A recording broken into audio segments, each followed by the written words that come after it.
Hello, folks, and welcome back to the Britt, Kanawha, West Hancock Athletics Podcast. Dan Kroll here with episode 51. And tonight I have a Super Bowl champion with me, Mr. Josh Hartman. How you doing, Josh? I'm doing great. How about you, Dan? Are good. I told Josh before, it's a little later than normal recording this. It's about 8:30 my time, so almost bedtime for old guys like me. And I'm in my garage, so I don't keep my family up. So it'll be a good time. Luckily, it's not blazing hot out like it's been, so doing well. All right, before we get to Josh, let's get to our sponsors like always. The goal of this podcast is to raise money for the Sanger Legacy Fund and obviously let people tell their stories and reminisce. Pumped to say we have 18 sponsors for tonight's episode. So thanks to all those sponsors.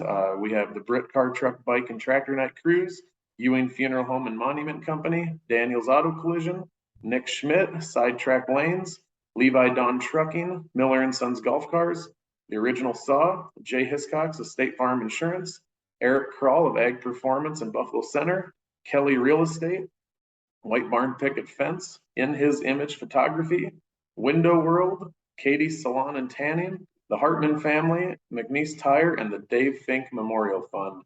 So thanks again to those 18 sponsors. Like always, the Sanger Legacy Fund is used for the West Hancock Hall of Fame. We give scholarships out to graduating seniors. We support the athletic and activities funds at West Hancock, and then any other community outreach program that is in need of funding we help with. So if you could please consider giving to the sponsoring the podcast or giving to the Legacy Fund, you can go to sangerstrong.com to do that, or you can message me. Way back when, 5 episodes ago in episode 46, talked to Dave Padderud. 15 episodes ago in episode 36 was Irvin Gomez with the 2021 state championship football team. 30 episodes ago in episode 21, Ann Hagen. And 45 episodes ago in episode 6 was Mark and Jim Timmerman.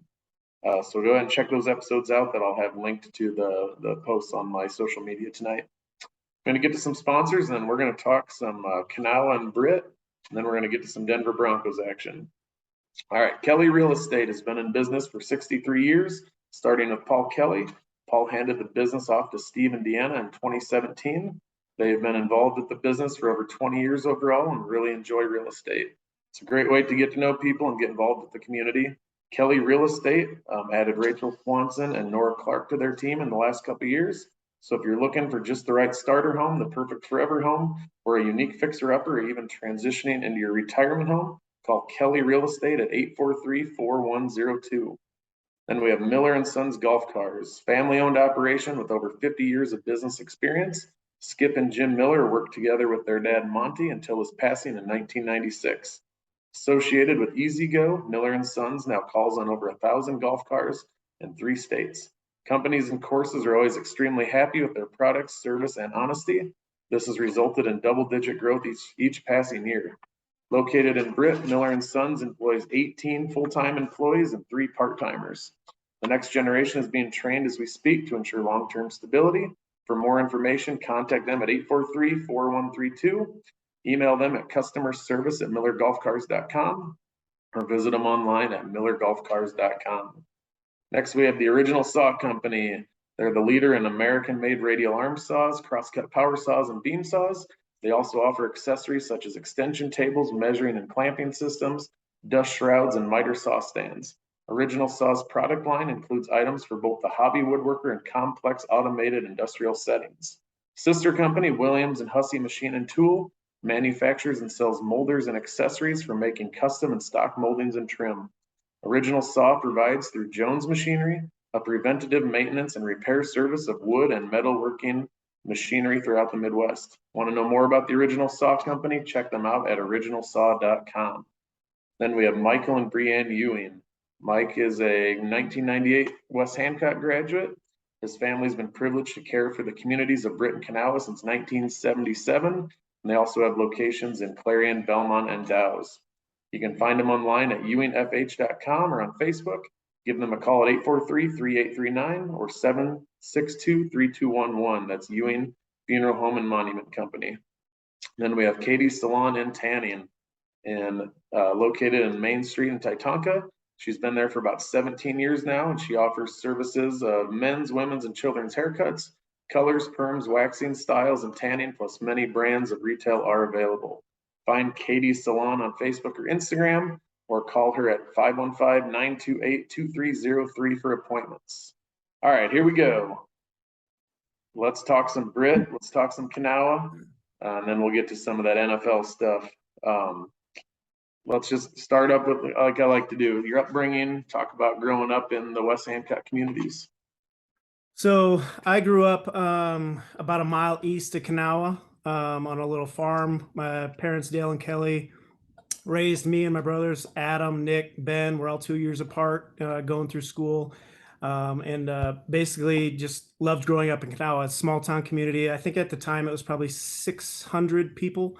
I'm not sure what it's at right now, but basically we did a lot of work on the farm, honestly. We would, whether it was painting the fence, planting hundreds of trees that went around our property, mowing, baling hay, taking care of pigs, hauling manure, we were doing it. My parents kind of put us in the fire as soon as we could get outside and communicate with them. So we'd often complain, obviously. And then they would basically say, you guys can sit here and complain about it, or you can just get out there and get it done. And then you can do whatever you want.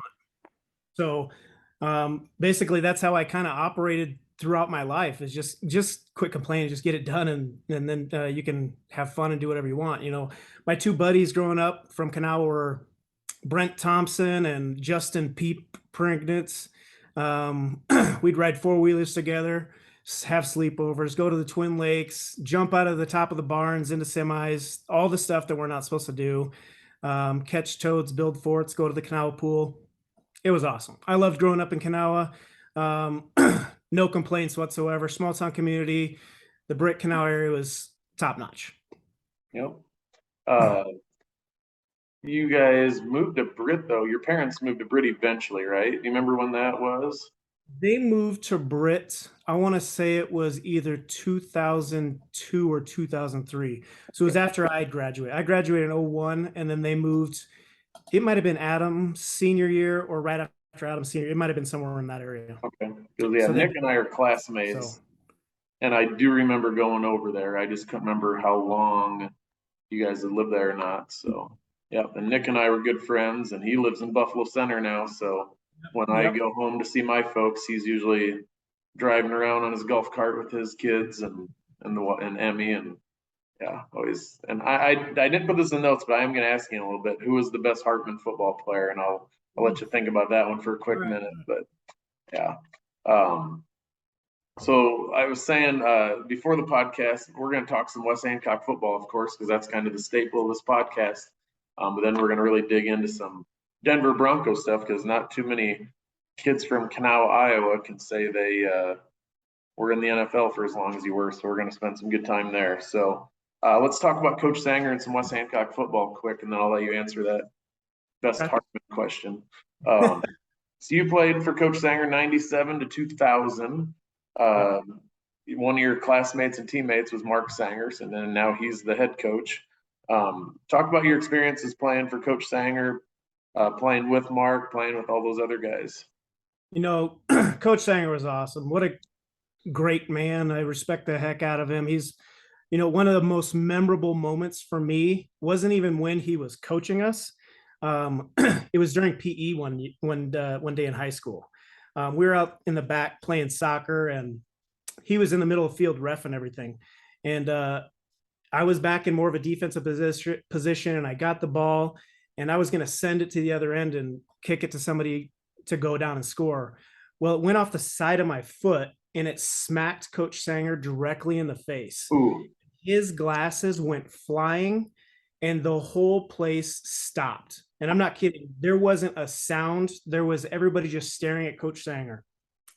Well, Coach goes over, picks up his glasses, puts them on, looks around and goes, "What's everybody standing around for? Let's play soccer." And I'm like, holy crap, what am I supposed to do right now? Do we keep playing? Like, everybody kind of started moving around real gingerly, and then they finally got at it. But yeah, I mean, what a great guy. Like you said, I played with Mark. I knew Mark since 7th grade. I obviously knew Mark prior to that. When Britt and Kanawha came together in 7th and 8th grade, the Britt kids came down to Kanawha, and that was kind of an interesting time because I didn't know what to expect, because the only time I ever saw the Britt kids was when we played them in basketball. Mm-hmm. And They won't admit it, but we beat them every time. And so coming together, it was like we'd actually, once we joined forces, everything was great. It was like we'd known each other our whole lives. I think the first weekend that, after the first weekend, Jason Stein like invited me to go boating with him. And it was like, geez, I already got a new friend. So it was the coolest thing.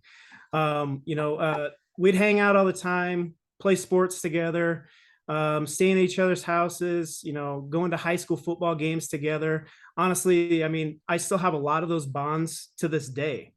One of the things Brent Thompson's dad, David, always says, he's like, you guys are so lucky to be able to still be in communication after all this time. And I've known Brent and Peep since I was 5 years old when we went to preschool together.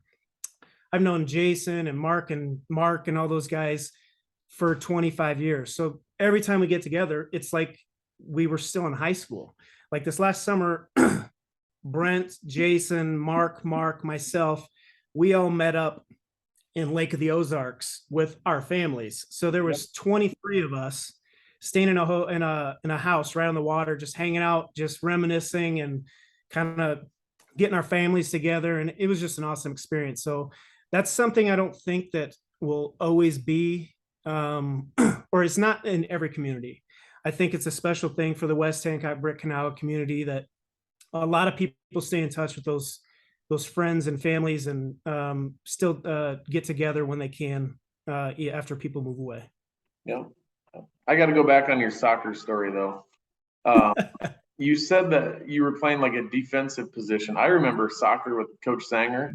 He would try to get us in positions to like learn the game of soccer. And as soon as he said go, it was just a bunch of football players out there destroying each other. And he loved every second of it. So he'd get us all lined up, take the first half of class, and it's like, no, it doesn't matter.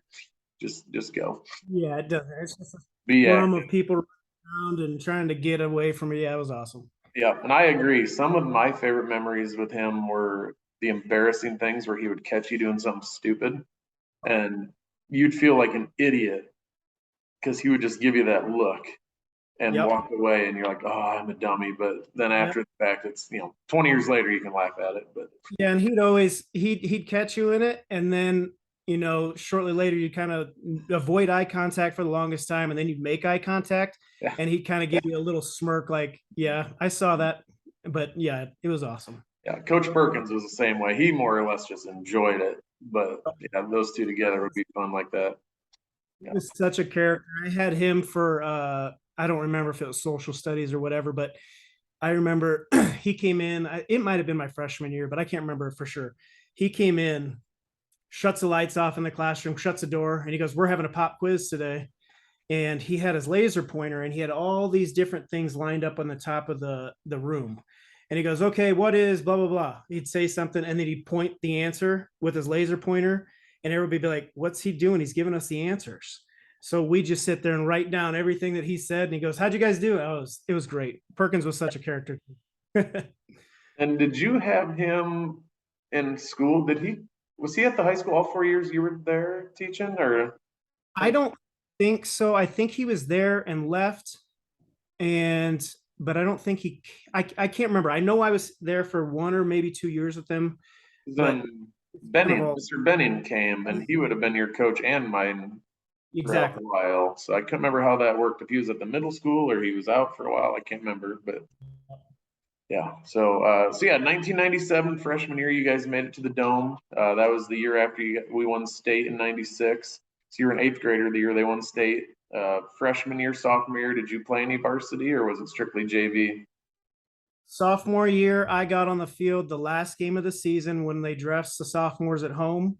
Yeah. And Kevin Brown, Nick Brown's older brother, towards the end of the game, he's like, "Hey, go in for me on kickoff." And I'm like, "Are you sure Coach Sanger's okay with that?" And he's like, "Yeah, he's fine with it."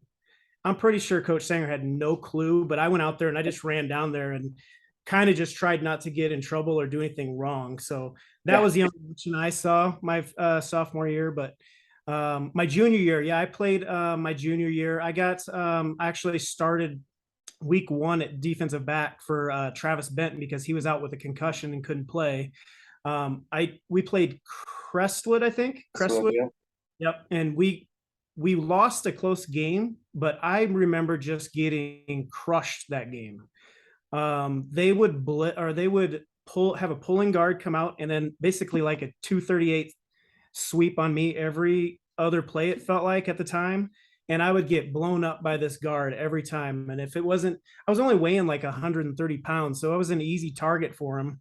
Yeah. But if I couldn't take him out at the knees, then I would try to take him out at the knees so somebody else could come and tackle him. But it usually was just a unpleasant feeling for me. But I mean, we had a great season that year. We ended up with 5 shutouts or something the rest of that year. And You guys never gave up a point at home that year. that's awesome. I mean, we had a great defense. That was fun for sure. Yeah. And Iowa Falls, first round of the playoffs, got you 18-15. Talking to Jason Harley, he still thinks that was a very winnable game. Yeah, absolutely. And I think it would have been Emmitsburg maybe in the next round if we would have won that one. But then your senior year was 2000, and I just remember I was an 8th grader, so I was kind of on that outside looking in, knowing that I'd be in there soon, Nick and everyone else. But the rumor was that when Mark graduated, Coach Sanger would retire.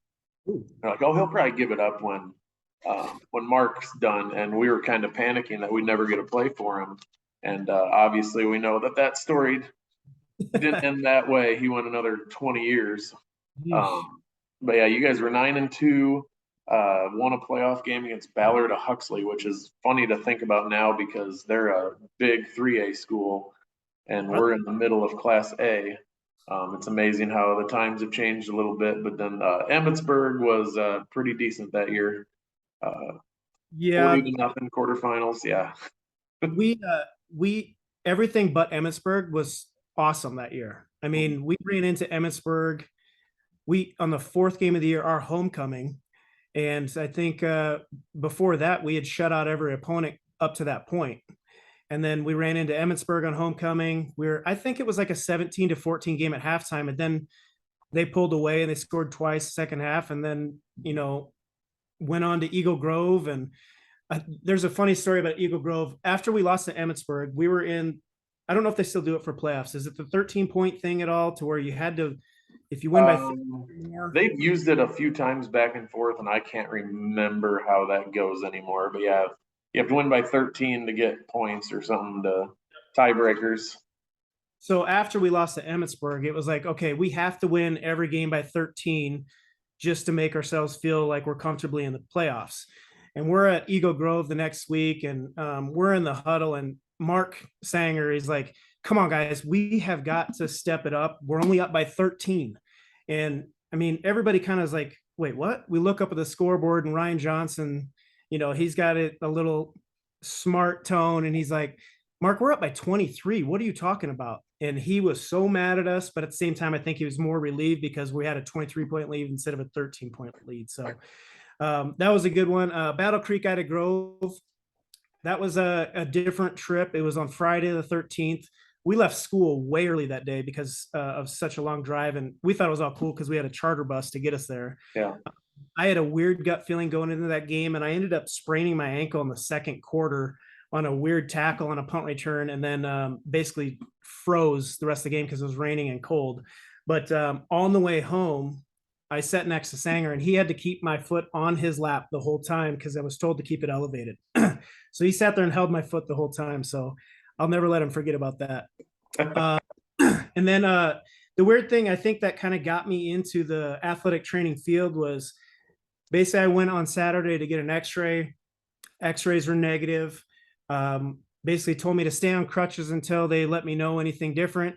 On about Wednesday or Thursday that next week, I remember coming home and my dad's like, yeah, the doctor called, you can get off your crutches. And I'm like, I go from not using my leg at all to now just walking. That doesn't make sense. So I think that injury had a lot to influence on my career and everything. So played Pocahontas the next week. I was super disappointed because Pocahontas was, I was born in Pocahontas, and we have family in that area, and they were all coming to the game. It was senior night, and we were playing against a guy that my family knows. So it was supposed to be something cool. And it was a tough moment where I couldn't play senior year.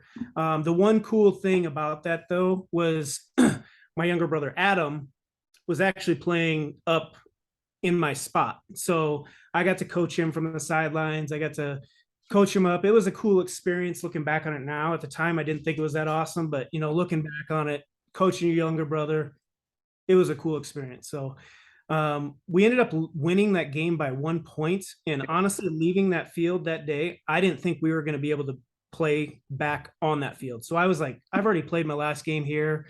I'm not going to get to play. If we do make the playoffs, we're probably going to be on the road. That's everything we thought about. And then we went to Belmont, won the last game of the season. And I remember being out by the bus. None of us had showered. Us seniors had showered, sitting there waiting. We're listening to the radio, like KOWA, whatever it was, waiting to hear what teams made the playoffs. So that was, it was a relief to be able to do that, go on to play Huxley in the first round. And then obviously we got ripped apart by Emmitsburg. But, I think we ran into an Emmitsburg team that they were a great team at the time. I think they won 3 out of 4 of the next 4 state titles. And that was the run that they had in those years. So it was a great team to lose to. It was a terrible way to lose. And obviously losing at home 40-0 is, some leaves a bad taste. Tough way to end it, but I'm just thinking like Nick and I, our senior year ended up not even in the playoffs at all. So I'd rather get beat in the playoffs 50-0 than not make it at all, honestly. But I do remember being at that game going, oh, this is not going to go well. After about the first quarter, I'm like, it didn't go so hot, but quarterfinals is better than nothing, that's for sure. Absolutely. Talk about how good Mark was as a football player. Obviously, he was an All-American at Central and stuff. The guy just destroyed people. Yeah, he was the vision he had for a linebacker, his speed at linebacker, his leadership qualities, his ability to run the ball. Honestly, he was an all-around great football player. Great person, great teammate, great friend. So playing with a guy like that, obviously he's playing with a chip on his shoulders. He's the last Sanger kid to come through. His dad's still a head coach. So it raised all of us, honestly, because we didn't want to let him down, who's not wanting to let his dad down, who none of us want to let his dad down, honestly. So, those are the kinds of things that really made us come together as a team, as well as everybody fighting for everybody. So it was a cool experience. And it's cool you talked about Emmitsburg winning like 3 out of 4 state titles, and then talking about Mark right now. That's exactly what West Hancock's doing. That's the last 3 this year. It could be 3 of 4. Next year they're going to be really good again. I'm like, man, they got a dynasty going. Hopefully, knock on wood. Absolutely, but great. He's doing amazing. Kind of taking what his dad started and building on it and continuing it, and it's been a lot of fun to watch. Absolutely. So, yeah. Real quick here, Coach Benny and Coach Boozman, Fink, some of those other guys that worked with you. What do you remember about those guys? Benning, Benning's my guy. I still talk to Benning. Benning has a daughter out here in Denver. He comes to see her. And whenever he comes out to here, he's like, hey, Hartman, I'm coming to Denver. Let's get together. And I'm like, okay, buddy. He's a great guy. I spent a lot of time with him, football, obviously coaching, and then wrestling my senior year. I remember losing my last match at districts my senior year. And I remember feeling like I let him down. And he, after talking to him years later, he's like, what are you talking about? I felt like I let you down. So, it's one of those mutual love and respect things for one another. He's such a great dude. Terry Hagen was one of my wrestling coaches to start with, and a football coach, I think, as well. My most memorable moment from him actually came after practice one day, my freshman year of football. And Nick Schmidt's, I'm sitting there talking to Nick Schmidt, and he's like, I don't know if I told him, I'm like, I'm not sure if I'm going out for basketball or wrestling yet. And Nick puts his arm around me, walks straight up to Heeman, and he's like, hey, coach, Josh isn't sure if he's going to go out for wrestling yet. Heeman looks up from his binder and he goes, Josh, you're 5'0". You're going to wrestle. And I'm like, all right. And that was that. Honestly, that was the last thing that was said about it. I never made another question about it. Yeah.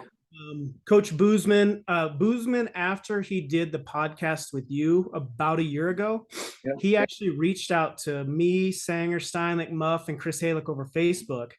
And he's like, one thing I didn't get to in the notes that I had and I wanted to mention was watching all you guys your senior year of wrestling. He's like, he'd never been to a live wrestling match, and coming to Britt, and him and Fink would start traveling and watch every single wrestling duel we had, every single tournament. He goes, I never understood wrestling until I watched you guys, and the passion, the love, the appreciation of the sport, and a truly deeper understanding of what kind of competitors we were. So that was awesome. I mean, that's one of those things that Boozman may not have ever said that to us unless it was for this podcast. So thank you for doing this, because this is a cool situation to where he reached out to us after it, just because of things like this, the notes, just going back, reliving everything. So it was awesome. Oh, cool. Yeah. Your brother, Nick, I'm going to keep going back to Nick because I like to make fun of him, but he never considered basketball, and it wasn't because of his height. Have you ever seen him try to make a free throw? It's probably something like this. It took about 45 minutes one day. We said, we're not leaving the gym until Nick makes one, and it was bad. We're like, all right, they're shutting the lights off. Let's just head home. So, Nick, so here's the question I'm going back to. Who was the best Hartman on the football field? What's funny is we were all together this last summer at a family wedding, and we were going through just going through everything. And everybody's like, so how many times did you go to state, and what did you do, and how did your football teams do? And it ended up being, I think, Adam that had the most experience at state on all sports. I remember talking to Benning. Benning's like, Josh, you were the better defensive guy. Adam was the better offensive guy.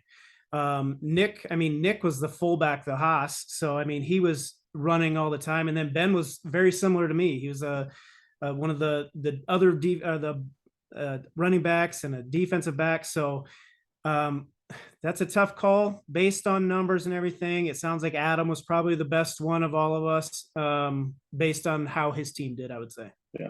And if it wasn't for me blocking for him, Nick would have had like one touchdown our senior year. So that's what we're going to go with for sure. But I loved watching Ben play defense. He's 2 years younger than me, and his open field tackling, getting to the ball, hitting people. He maybe pound for pound didn't match up with some of the guys on the other side, but he made up for it with just how he played and wasn't ever afraid to stick his nose in there. So yeah, absolutely. All right, I'm going to get some sponsors here, and then we're going to start talking about after high school. Okay. All right, we have Daniels Auto Collision in Charles City. Owner Jason Daniels is a 1990 West Hancock grad. Whether you need a minor fix-up or complete collision repair, Daniels Auto Collision is North Iowa's premier auto body shop and will have your vehicle back on the road looking better than new. With over 30 years experience and all major insurances accepted, why take your chances with anyone other than Daniels Auto Collision? Call them at 641-220-3805. Email them at danielsautocollision@gmail.com or check them out at danielsautocollision.com. The Showalter family and Window World of Mason City is a proud sponsor of the podcast. Once an Eagle, always an Eagle. Fly high, Coach Sanger and Joe Showalter. The Dave Fink Memorial Fund is my next sponsor. Dave Fink taught and coached at West Hancock for several years when we were in school, before moving on to Waverly Shell Rock, where he passed away in 2016 at the age of 41, leaving behind his wife and 3 sons. The Dave Fink Memorial Fund raises money to give out scholarships to Waverly Shell Rock graduating seniors to help fund the WSR Fellowship of Christian Athletes, and they continue to support the Waverly Shell Rock football program. Please consider giving to the Dave Fink Memorial Fund. You can reach out to me if you need information on that. They're having his golf tournament on Saturday, the 17th. And then also thank you to the Britt Car Truck Bike and Tractor Night Cruise for sponsoring a lot of episodes of this podcast. Jared Winger and company run these great events, which take place coming up here on September 21st. It'll be the last one of the year. It's on a Wednesday night, so it's easy to get to. He's also the owner of Mojo Productions and has lived in Britt for over 15 years now. This 5th annual event has free kids activities. Trophies are presented for all categories, and a $1,000 award is given out at each show. You can't beat free admission and great food and drink from Britt vendors only. Check out the video on his website. That's brittcarcruise.com. And then speaking of brothers, my brother Eric Kroll of Ag Performance is a sponsor of the podcast. Ag Performance is the leader in conventional seed throughout the Midwest. They also have a product called Xylem Plus that is fighting against fusarium, stalk rot, white mold, and other vascular diseases. Contact Eric at 515-341-3361 if you're looking for a higher net return on your fields. That's Eric Kroll with Ag Performance. Again, that's 515-341-3361. He pays extra to get his phone number read twice. And then Amanda Crumweed, who we went to high school with, Amanda Rasmussen of White Barn Picket Fence. White Barn Picket Fence has been specializing in newborn and children's photography for the past 14 years in northern Iowa. An expansion into farmhouse decor and gifts began about 5 years ago now. Their first location is located in downtown Algona, and they added a second location in downtown Clear Lake. With 2 locations to best serve their customers, White Barn Picket Fence brings the best of modern farmhouse style and unique gifts to the North Iowa area. You can shop online at whitebarnpicketfence.com. All right, let's get into some NFL stuff here. I'm excited for this. All right. Graduated in 2001. What'd you do in the meantime between high school and when you ended up with the Broncos? So I went right after graduating. I went on to Iowa State. I know that probably rubs some people the wrong way after last weekend, but we finally got one, so I had to. That was ugly. That was ugly. I'll give you that. So I went on to Iowa State. Wasn't totally sure what I wanted to do when I started college, except at the time I just wanted to be around sports. I took an exercise science class that outlined a few different options that basically covered things like coaching, sports management, physical therapy, athletic training. And that's kind of how I found the path of going into athletic training. So that class was my sophomore year, actually. I applied to get into the athletic training program the second semester of my sophomore year, and then started it technically my junior. So I ended up having to do 3 total years of that. So it ended up being 5 years at Iowa State. While at Iowa State doing that, basically the first year I worked with the football team, we were terrible that year. It was right after Seneca Wallace left, so all the glory days were gone. One story from my football season that I'm actually pretty lucky to, honestly, I feel, to still be in the program, or at the time, was we went to Northern Illinois for a game, and all the athletic trainers, not everybody in my class would go. It'd be like a 4 type of thing would go for each one of these games. So 4 of us, the GAs and everything, we were all hanging out the night before the game, having a couple drinks in the hotel room. One of us happened to have a suite, so it ended up being, well, we're just sitting there hanging out playing cards. It was getting a little later. I don't know what time it was, but all of a sudden the phone rings, and the guy on the end of the phone was Dan McCarney, who was the head coach of Iowa State at the time. And we all about died, because he's like, "This is Coach McCarney. You guys need to keep it down." We're like, "Oh crap." So I think the guy that answered the phone, he literally threw the phone, ran into the other room, jumped in bed, and never said another word. And we were so scared going down the next day, because we knew that coach was going to tell our supervising athletic trainers. And I think the only thing that saved us was that the GAs were also with us. Otherwise, we could have probably been kicked out of the program. Who knows? But we were so scared that time. My second year in the program, I worked with Ames High School, which was really cool. I worked with the sophomore football team, then I worked with the wrestling team and the boys soccer team. That was, the high school level was really fun. Those kids really look up to it. It was a really good experience. My last year, I worked with the men's cross country team, which included the cross country and track and field. Honestly, that probably wasn't my favorite sport to cover, but for different reasons. But that was between my Ames rotation and my the senior year is when I applied to multiple teams to do a summer internship. So I sent resumes out for a summer internship. I even applied to the PBR, Professional Bull Riders League, because I thought it'd be cool to work with those guys because they're tough. But how I actually got the position was actually, it was all by luck, because one of the Broncos assistants, his name was Corey. He saw my head athletic trainer of Iowa State, Mark, at a professional development meeting. And he was asking Mark about a kid that had applied for my class, and asking him about him. But that kid had already accepted a position with another team. So Mark's like, "Hey, he's already taken. I really recommend Josh." So Corey ended up calling me after he got back. The rest, I ended up getting hired, and then being the last kid that was picked as a summer internship. So honestly, I got lucky, in my opinion, because they weren't even asking about me. I was the second option and took advantage of it. So yeah. And then you were a summer intern for a year Yeah. and then they hired you on as an intern for a couple seasons, correct? Yeah, I did a summer internship between a summer of 2005 for like 5 or 6 weeks. Then I went back to Iowa State to finish my senior year in '06 or '05, '06. And then in the fall of '06 is when they called me to offer me a senior internship starting as soon as I would graduate in the spring of 2006. Okay. So And how many like interns and like full-time athletic trainers are on an NFL team? when I was there, we had 4 or 5 summer interns, 1 season intern, and 3 full-time athletic trainers. Now, I think most teams they do anywhere from 7 to 10 summer interns, 2 to 3 seasons, and there's some teams right now that have at least 6 to 7 staff members right now. Okay. What was that like then, jumping in with NFL athletes? I mean, was it intimidating, or were they a lot less intimidating than you thought they would be? At first, you're kind of a little starstruck, especially when you're in college. Honestly, um, you see the guys on TV, and then all of a sudden you see them in person, and it's once you get once about a week or two in, you're kind of like, okay, these guys are just normal guys too.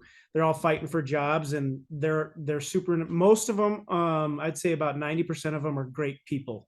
So being around them the first couple weeks was one thing, but then after that, they're just another guys like you and me. Yep.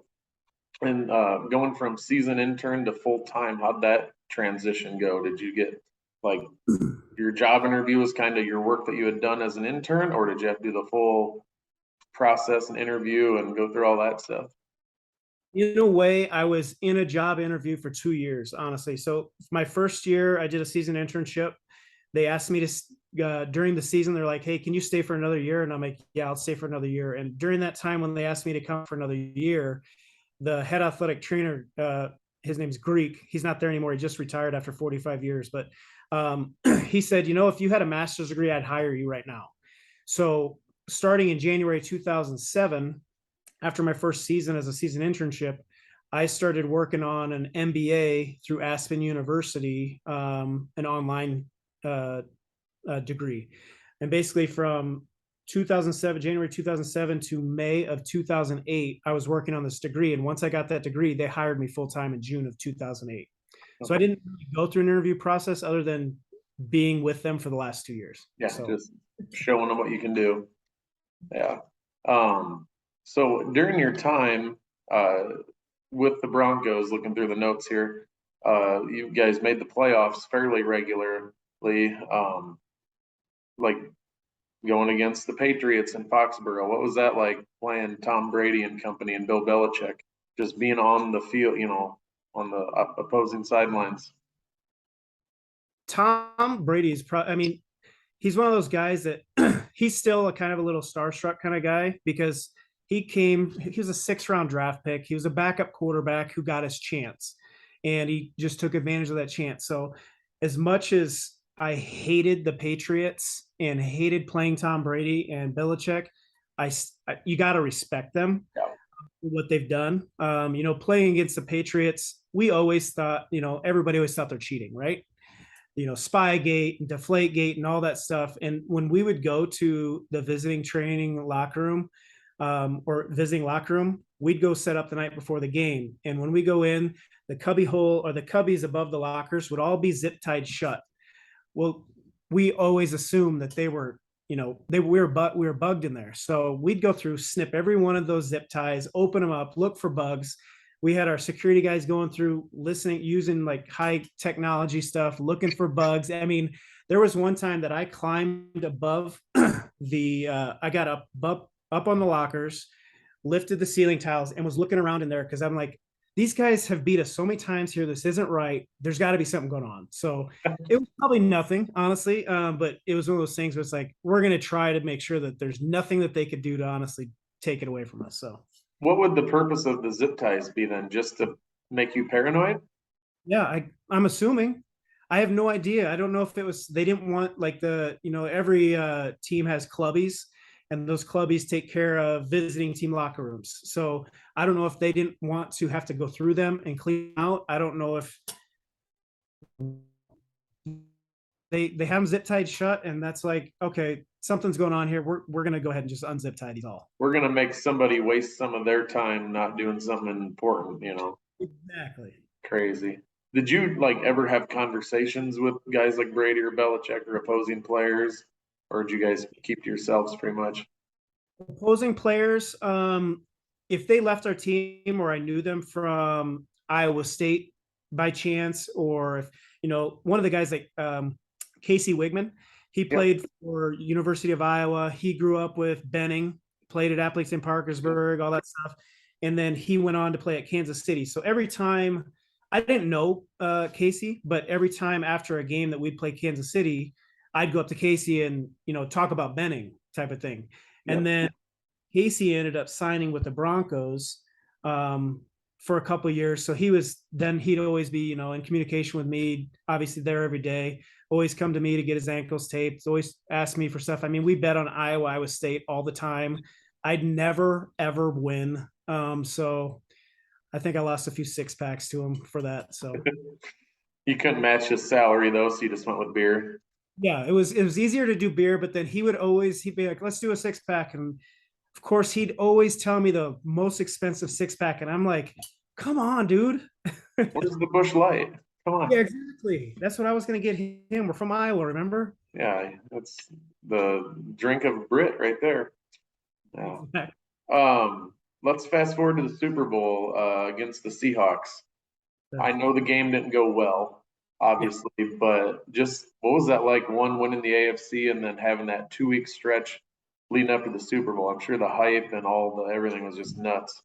Yeah, I mean, going to the Super Bowl was like a twofold thing. So there's 2 weeks for a reason, honestly. That first week, the day after you win the AFC Championship, that first week is all planning on getting to the Super Bowl, figuring out tickets for families. You have guys running around, figuring out hotels, figuring out everything, how they're going to get their families to the game.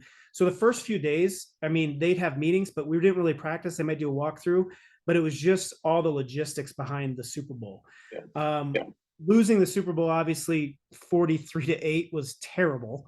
But like you said earlier, it's better to go to the Super Bowl and lose like that or get to the playoffs type of thing than not to be there. From the first snap of that game, it went over Peyton's head and we had a safety. So it had a bad omen right away. It didn't have a good feeling at all. And it just snowballed from there. I remember being down 20-0 at halftime, and I'm like, all we got to do is go down, kick it off, stop them, get the ball back, we'll score, and we're back in the game. Well, we kicked it off, and they ran it back for a touchdown. And I'm like, all right, this game's over. So at least at that point, I was like, I'm not going to sulk over this. I'm not going to let this ruin my night. I'm still going to go to this after party. I'm still going to enjoy the moment. My wife was at the game. Her brother was at the game. My brother Ben came out to the game. Travis Johnson came with my brother. It was the first ever Super Bowl in New York. It was outdoors. The weather actually, they were planning for the worst, but it ended up being pretty mild. So it was very cool. I remember the next day we hit a snowstorm coming home prior to leaving, and guys were like, hey, I need more ice. I need more ice. I was coming off the plane, walking down onto the runway, putting snow into bags and bringing it back up to the guys because we ran out of ice on the plane already. And honestly, the biggest difference between Super Bowls and regular season games was the security. We always had a police escort, whether we left the Broncos facility and took buses out to the Denver airport. We'd have police escorts for that. But for this, we would practice at the Jets facilities. And from our hotel to the Jets facilities, we would have a police escort. We had a police escort in the sky. We had a helicopter following us. And then once we rolled up into the facilities, we had armed gunmen on top of the roof, sniper rifleists sitting there walking back and forth all during practice. It was crazy, just all that stuff. Right outside our hotel, we had a boat that would just go back and forth around us because we were right on the water. And it had a machine gun on the front of it that they would just sit there and go back and forth. And I'm like, it's just nuts. For a football game. Yeah. For a football game. Yeah. So, and I think it had a lot probably to do with New York. But yeah, it was crazy. Still, yeah, that's nuts. What was, like you said, you wanted to still enjoy the moment, go to the party and stuff. Were the players kind of like that too, or were they like, was it a different mindset per se for them? Or is it more they just went to the hotel and thought about the game? Well, I think it depended on the person. There was, I would say, 75 to 80% of the team still showed up at the after party, which was in the hotel. So it was a cool area. Most of the families were down there hanging out. I wasn't. I mean, like I said, the game was pretty much over right after halftime. So it was like it wasn't like losing the last second and then you're just kind of defeated and emotionally exhausted from it. It was over Time right. to realize it, yeah. Realize that, process it, and realize, you know what, I'm still gonna go enjoy this. It's gonna be fun. Yeah, because I mean, think of like Dan Marino. He made it his second year, never made it back to the Super Bowl after. Exactly. It's like you never know. Yeah, Exactly. but yeah. So a couple years later, the Super Bowl 50. Where was that played at? I can't remember off the top of my head. Santa Clara, so it was the San Francisco's stadium. Okay, so cross country for the second Super Bowl. Uh, the Super Bowl 50 against the Panthers. What was it, 24-10? Um, Peyton's last game. You and Peyton rode off together. Absolutely. Yeah. You guys probably planned that leading up to the game, I'm sure. Yeah, I mean, honestly, he sent a text to support staff that were, athletic trainers, equipment guys, video guys that he was close with in the team. And he sent him a text the night before he announced his retirement and just basically said, hey guys, I just want to let you know I'm announcing my retirement tomorrow. I want this to stay between us. Obviously, don't say anything, but I want to let you guys know how much you guys all meant to me, helped me out throughout my career. I appreciate everything you guys did. So that was really cool. But yes, we did ride off in the sunsets together. Technically, he just did it before me, a few months before me, but yeah. The way I painted that picture sounded so much better. So just stick with that story. Yeah. Got it. Yeah. So I was the head football coach for 2 years at a small high school here, and I only won 2 games. So I tell people, Coach Sanger and I won a combined 360 football games and 3 state titles. Sounds You're a not whole lot lying. better that way than if I tell the actual truth about it. So I hear you. yeah. So you were fairly close with Peyton then. Was he one of the guys you worked on quite a bit between the trainers? Yeah, I mean, Peyton was a great guy. Still is. I mean, he still comes. He works out in my new job where I'm working right now. So I communicate with him all the time. I see him a couple times a week. He's one of those guys that when it's football, it's all business. There's no room for joking. He is his nickname, the sheriff. I mean, literally, it's by the book. You're going to do it this way. He'll call guys out when it needs to be called out. He'll call them out the right way, not the wrong way. Not trying to embarrass them, but basically put them in their spot, let them know what's going on. He 1 year, I think it was his first year with us, we should have gone to the Super Bowl. We got beat in an overtime game against Baltimore, but the consolation prize for being the number 1 seed and losing in the second round is your staff, our Denver Broncos staff, coaches, everything was the AFC's staff for the Pro Bowl. Oh, nice. Our whole staff went to the Pro Bowl in Hawaii, which was amazing. I mean, the practices are walkthroughs. Guys are just kind of just hanging out, just doing trick catches and stuff. There's no real practice. My wife got to come out there, but Peyton walking by the pool one day, he goes, hey, Josh, you and your wife want to come up to my room tonight? Watch the sunset. I got a bunch of people coming over. We're going to have some drinks and just hang out. And it was like, yeah. So he had the best room in the place. He overlooking the ocean, watched sunset. That's the kind of guy he was. There was one story with Peyton is off season. It's February. It's my wife's birthday. And I'm out with my wife and my family. We just walk into the restaurant and Peyton calls me. He's like, Josh, I just went to the doc. I need you to find me a pharmacy between here and this restaurant. I'm on my way to the restaurant, but I need to pick up the prescription before I get to the restaurant. And I'm like, dude, don't you have a smartphone? I mean, is somebody with you type of thing? So I'm sitting there going through my phone, finding finding where he's at, finding where he's going, trying to find a pharmacy. So I find a pharmacy called King Supers, which is basically like a Hy-Vee back in Iowa. Mm. And so I say, okay, here's a spot, call it into this, or just go to the King Supers and do this. And he's repeating everything I'm saying as I'm saying it. And Brandon Stokely, his buddy, played for the Broncos, and their wives are all in the car. So he's like, you want me to go to King Supers? You want me to get my script from King Supers? And Stokely, from the background, I can hear him go, he wants you to walk into King Supers? And I'm like, dude, why aren't you helping him do this if this is the case? Because he's like, yeah, Josh, I'm going to need a drive through. So I'm like, all right, I got my wife elbowing me, trying to get me to order. I got him on the phone. It was just a disaster, but going back, looking at it now, it was a pretty cool story to have. So Yeah. that's the kind of thing he was. He's a really good dude. Is he a guy you could give crap to as well? You could give him a hard time about how many commercials he's done and all that stuff. Absolutely. He'll dish it out and he'll take it too. So it's a good combo. It's not one of those guys you can't joke around with because he flips a switch, nothing like that. He's an all around guy. Yeah. So when I think of that Super Bowl win, one, it was cool because you were there, obviously. So we were bragging up on Wes Hancock. The Cam Newton deal at the end, when he kind of threw his hissy fit or whatever at the end, and then his career was never the same after that. I remember that. It was nuts. But what was it like winning the Super Bowl, behind the scenes afterwards? What all went down there? You know, I that team honestly was more, I think, a team of destiny than a team of talent. I mean, we had a very talented defense, but it was one of those things that I think it was just building up to that, building up all year. I mean, we won a game in Kansas City that year. We tied the game with 30 seconds left. Jamal Charles fumbles on a play that they probably should have just downed it and taken it into overtime. Fumbles, we run it in the end zone and score. So we had things like that kind of happen all year.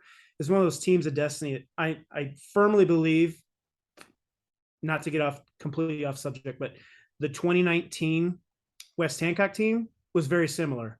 They were very talented, but they're also a team of destiny. I think that they had gone out there. They were going to prove that they were going to win it for Bob. And, you know, I think that that's kind of a similar feeling of how I felt about the Broncos our last year. Peyton got hurt during the year.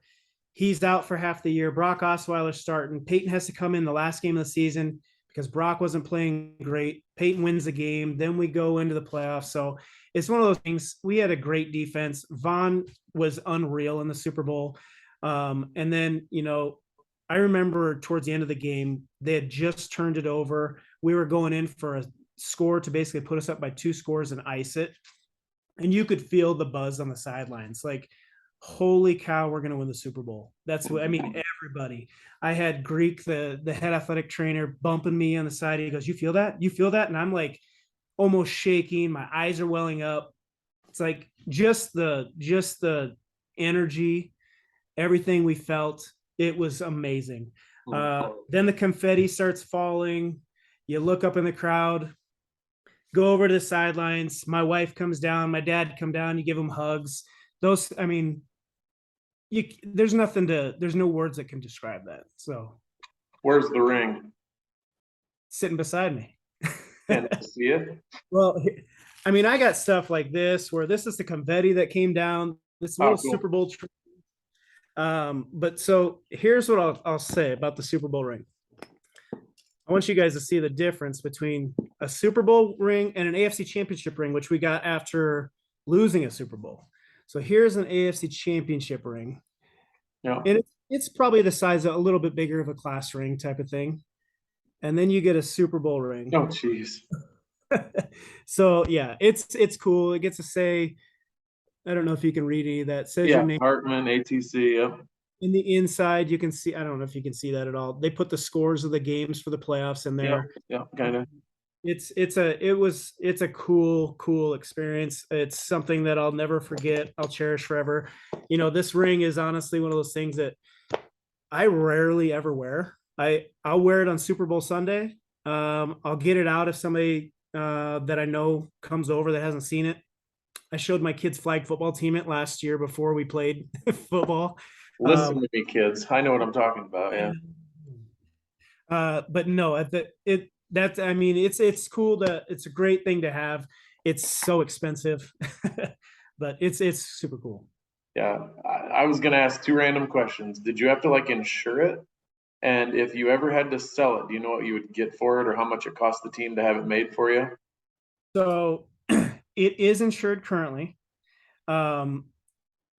It is appraised at about $24,000, Jeez. which was 6 years ago. So with inflation, I mean, we're talking, I don't know. I don't know what we're talking. Pay off But your house, yeah. yeah, exactly. But the one bad thing, if there's ever a bad thing about getting a Super Bowl ring, was right after I got that in June of 2016 is when I was leaving to go to my new job. So I got a ring. Well, during tax season, this is considered a gift. Yeah. So I got a $24,000 gift and I hadn't paid any taxes on it. So I got killed in tax season Oh, to yeah. have to for it. So, but I do it again. Yeah, I'd say it's worth it. Yeah. Yeah, not Yep. too shabby. So I'm gonna get to some sponsors here and then we're gonna do I don't know what you'd call it, like a name recognition game where I'm gonna call out a name or a person and talk about them real quick and then we'll wrap it up. Thanks to Sidetrack Lanes for sponsoring the podcast. Sidetrack Lanes opened in Britt in 1996 under new ownership with Ron Bauer. Go bowl at 411 Main Avenue North. Enjoy some food and a drink or two while you're bowling. Join the league and check out their events on their Facebook page. Call Sidetrack Lanes at 843-4567. That's Ron Bauer and Sidetrack Lanes. And then McNeese Tire is one of my newer sponsors. They're your local tire expert for all your tire needs. Additionally, they offer automotive repairs, alignments, oil changes, farm services, and can take care of all your welding needs. They're located 1 mile west of Britt on Highway 18. Call them at 641-843-3536. That's McNeese Tire and Auto. And Levi Dawn Trucking is my next sponsor. Thanks to Levi Dawn and his trucking company for sponsoring pretty much every episode I'm doing. Call Levi at 641-860-0077 or look him up on Facebook. That's Levi Dawn Trucking in Britt. And then In His Image Photography. They do weddings, families, seniors, birthdays, maternity, and more. Let us capture all your important moments, big or small. That's In His Image Photography by Ashley, located in Britt. You can find her on Facebook. And then the J. Hiscock State Farm team in Britt is a proud supporter of West Hancock and the Sanger's Legacy Fund. They can help you with all your insurance needs, including auto, home, life, farm, business, and renter's insurance. For a free quote or review, give Jay or Lindsay a call at 843-3563. I talked to Jay today because I'm switching my insurance over to him. And I always add Lindsay in here because I knew he couldn't do everything without her. She's been on maternity leave and he goes, yep, I'm pretty much lost. So Lindsay runs the show and we all kind of knew that from the get-go. And then Nick Schmidt is also sponsoring tonight's episode and every episode I'm going to be doing according to Nick. So thanks to Nick, a 2000 West Hancock grad, for giving back to the Sanger Legacy Fund. And then my last sponsor for tonight, the Hartman family. Your brothers, your parents messaged me and wanted to sponsor this, and they gave a nice sum of money to the Sanger Legacy Fund. I had the privilege of going to school with Nick, Adam, and Ben. You were the only one I didn't go to high school with. So thanks to the Hartman family for giving to the Legacy Fund and supporting this episode. All right.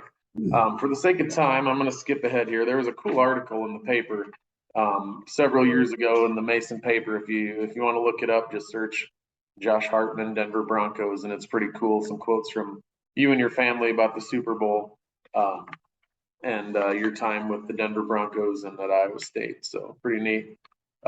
Favorite NFL arena to play in? Which arena was the coolest one to go to? There's cool ones for different reasons. I would say the old Oakland Stadium, where they played, the Oakland A's played and the Raiders played. It was disgusting and it was nasty and old and everything, but the fans were awesome. Yeah. They would heckle me. They would heckle anybody. They would throw stuff at our buses. There's little kids that were giving us the middle finger. It was crazy. It was, so that was a cool one. The other ones, I mean, Seattle was super loud. Kansas City, super loud. Green Bay, just the nostalgia piece of that one. That one had a locker room, and you walk this huge green hallway. It's like walking the Green Mile all the way out to the field, and it was a cool experience. So those are some of the better ones, I think. To add to that, was there one that you absolutely hated to go to because it like was a horrible setup for what you were supposed to do? Oakland, Oh, it was terrible. Like it was the size of we had to have two of our trainers tape in the showers because it was such a small area. We had like a 15 by 15 room, and you have NFL guys trying to come in there. They're huge, and it was awful. And their facilities were terrible. It was the good and the bad. The fans made it awesome, but the facilities were awful. and you don't think that with NFL. You think everything in the NFL is like cream of the crop, and I'm sure they have it nice now. The Las Vegas stadium looks amazing. So I'm sure it's night and day difference than it was. yeah. I just think of the old movie Basketball. The South Park guys, they're like, the Raiders went to Oakland, to Los Angeles, back to Oakland, back to Los Angeles. No one really seemed to notice. Yeah, just keep calling the Raiders. Kept looking for a better stadium. Who is your favorite opposing player or coach to talk to? I know we kind of touched on this, but Yeah, I mean, it would probably be like the Casey Wigman type of thing. You also had asked me about guys that I would avoid. Guys that I would avoid were just there's only one guy that I ever had an issue with from an opposing team, honestly. And what had happened was Wes Welker went across the middle, got crushed, and was knocked out cold. We were playing the Tennessee Titans, and Bernard Pollard was a safety, and he was down. And my job during that game was to get any away from the injured guys so the medical staff could come out, take care of the person on the field. So Bernard Pollard, the safety, he's like 230, 6'4", huge. He's sitting there right beside Wes Welker, holding on to his leg and praying for him right there. And I'm like, I get what you're doing, dude, but you got to move. You got to get out of the way. And then he wouldn't move. He's just sitting there praying loud. And I'm like, finally, I'm like, buddy, you got to get up and move. He stands up and shoves me so hard that I pop back about 5 yards. And I'm like, what is that all about? He's like, I'm just trying to pray for the dude here. And I'm like, you can pray anywhere on this field. It doesn't have to be right here. We're trying to take care of him. And then I had a tight end. I had an offensive lineman come in and kind of separate us. It was awesome. I should have flopped looking back on it just to see if I could draw a unsportsmanlike conduct penalty. I tried to get the video guys to find it. They could only get still shots of it, but it was awesome. yeah, you don't want to pull a LeBron though. I mean, come on. I can't. I couldn't do it. I was holding my ground. You're a Wes Hancock guy. You would never show that weakness. So Exactly. we already kind of talked about him, but anything else on Peyton Manning? The only other thing would be, I mean, he invited me last summer to go to his Hall of Fame induction. Oh, so me and the doctor that I work with now, Dr. Prusmack, he's a neurosurgeon, was a neurosurgeon for the Broncos. He invited us both to go out there. So a couple of the clients we actually work for or that come to our facilities, they were flying privately. They're like, hey, you guys want to ride with us? We're like, yep. So we flew out there, went to his induction ceremony, got to kind of see all the players that the Super Bowl 50 players. It was like a little reunion. Hadn't seen those guys in 5 years, and then went to the after party and then flew back the next day. So that was awesome. I mean, never ever thought I'd be out to the Hall of Fame type of thing. And it was a cool experience. Yeah, it's just neat that guys like him acknowledge everybody. It's not just the couple of guys he played with or a coach. I mean, there's a lot of people that go into making a guy like him what he is. Yeah, and it's nice that they recognize it. There's some guys that don't ever recognize it, and you get that. But most of the guys are very good about recognizing that, and they take care of you and they acknowledge you and whatnot. Yeah. Kind of going not different path here, still a quarterback, but Tim Tebow. What was it like having Tebow around? Different than Peyton. Tebow, I mean, that season was kind of Tebow's year. You know, the year before Peyton got there was when Tebow took over for Kyle Orton, who was also from Iowa. Yep.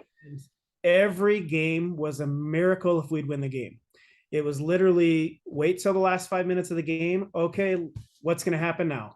We'd happen to get lucky on this. We'd get somebody to run out of bounds when they should have stayed in bounds, and then we kick a 65-yard field goal and send us to overtime. Have a turnover in the most opportune time. It was crazy, honestly. it wasn't something that could continue to happen. And that's why, the Broncos management realized that, and they're like, we're going to go after Peyton and make sure that we do it the right way. Turned out all right. Yeah. But as a guy, I mean, you hear all these good things that Tebow does. I mean, he's as authentic as he appears to be. Yep. He's pretty authentic. He is a guy that his opinion's usually the opinion that he's going to stick with. He can't change his mind. So if there was ever an argument on a Saturday morning about college football, it was a heated argument, and he was not going to back down from it because Florida Gators. So. Yeah. And I'm still waiting for the Florida Gator documentary to come out because there's got to be one. There was a whole mess of guys on that team, and then Tim Tebow. Yeah. But man, he was fun to watch in college. I don't think I missed a Florida game. I'm not even a Florida fan, but he was fun to watch. How much money he could have made in the system that they got in college now would be unreal. Yeah. Oh my gosh. Well, I was going to ask too about Tebow. The media had to have been just a circus. I mean, they flocked around that guy. It was weird to see, honestly, because it wasn't doing anything like crazy special or putting up huge numbers. It was just the persona of him and the person who he was and how he'd win games. It was very crazy. Yeah. Yeah. One of the coaches, Gary Kubiak. Great dude. They used to call him Coobs. Awesome coach, super quiet, down to earth kind of guy, led by example. I really enjoyed working for him.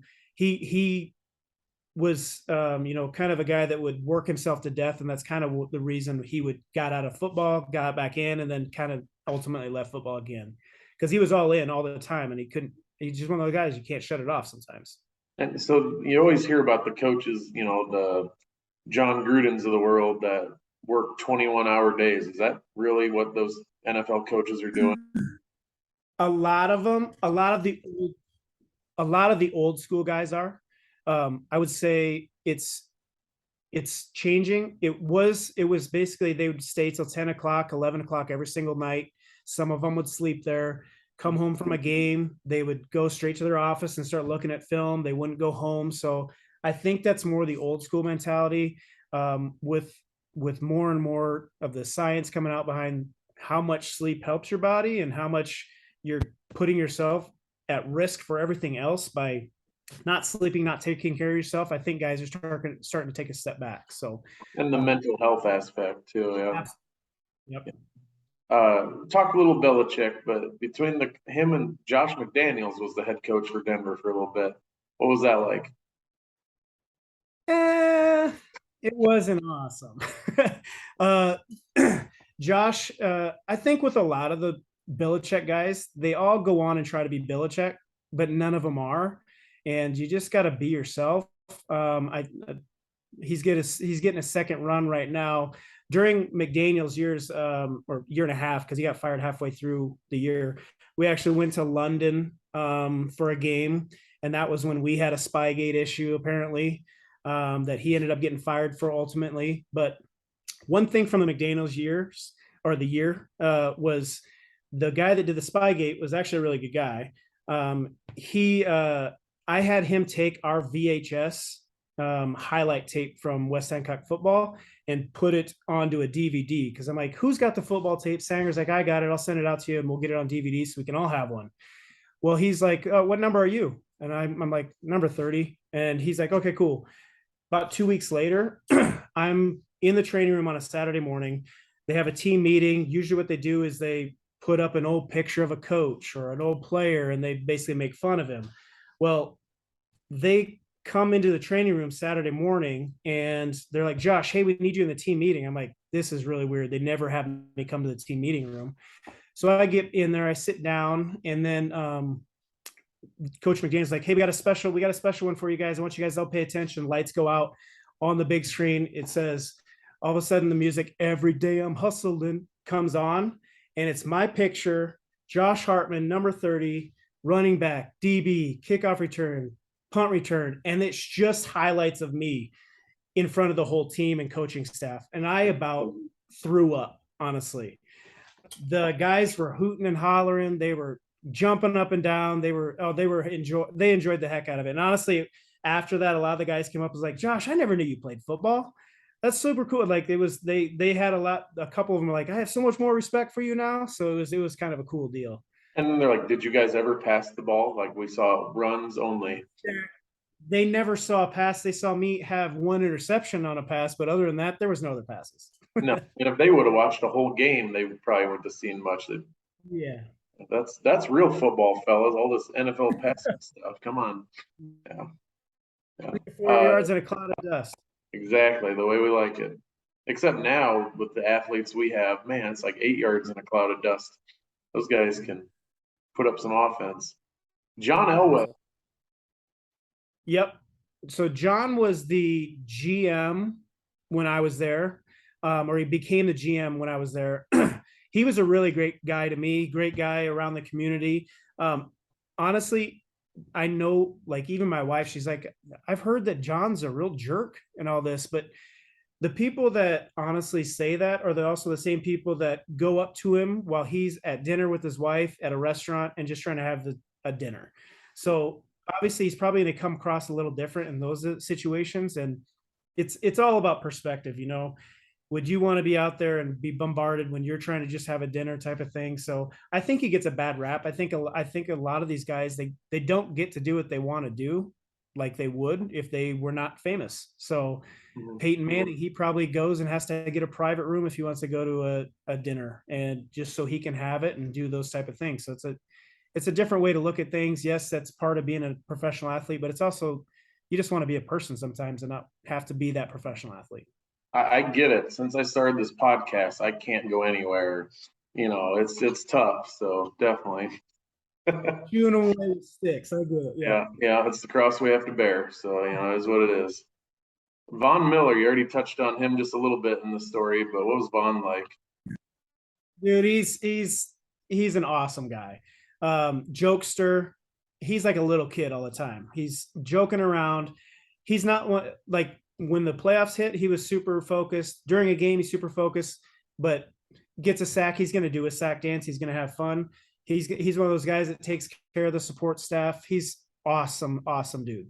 Yeah, good to see him win another one with the Rams. He's got a great chance this year too with Buffalo. Oh, I forgot he moved, didn't he? Yeah, he's been around a little bit now. A couple more here, and we're going to wrap it up. Mike Shanahan. Shanahan was so Shanahan I knew from 06, 07, 08. Great coach. I think his one issue was he was trying to be the GM and the coach, and that kind of gets crossing lines sometimes. He was the master of a follow-up question.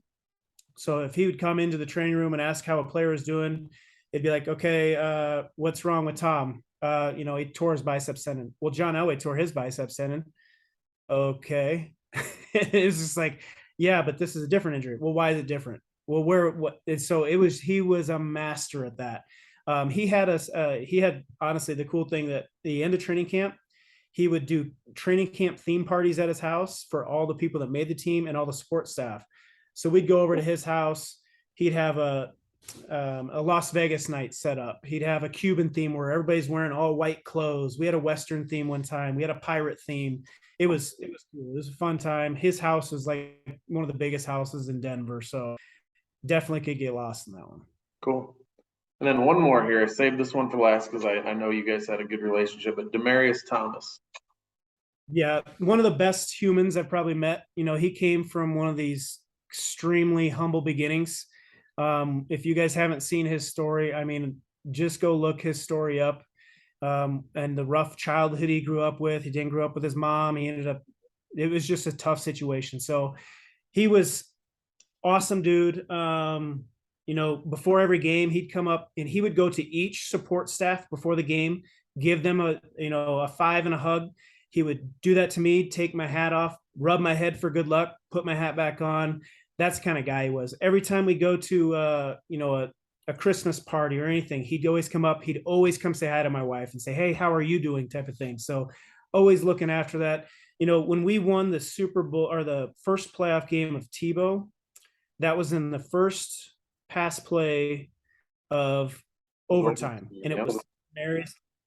After that week leading up to that, we didn't think we were going to make the playoffs. We ended up making the playoffs we lost the last 3 games and we still got in. But my wife was pregnant with my son, Cage. So that night, it was already talked to our physician that if we win this game, we know we're going to New England next week. If we win this game, we're going to induce tonight type of thing. So I can go to New England the next week. So if we didn't win, we were just going to let it happen naturally. Well, overtime happens, mixed emotions. You're like, holy cow, we just won this game. The whole place was going nuts.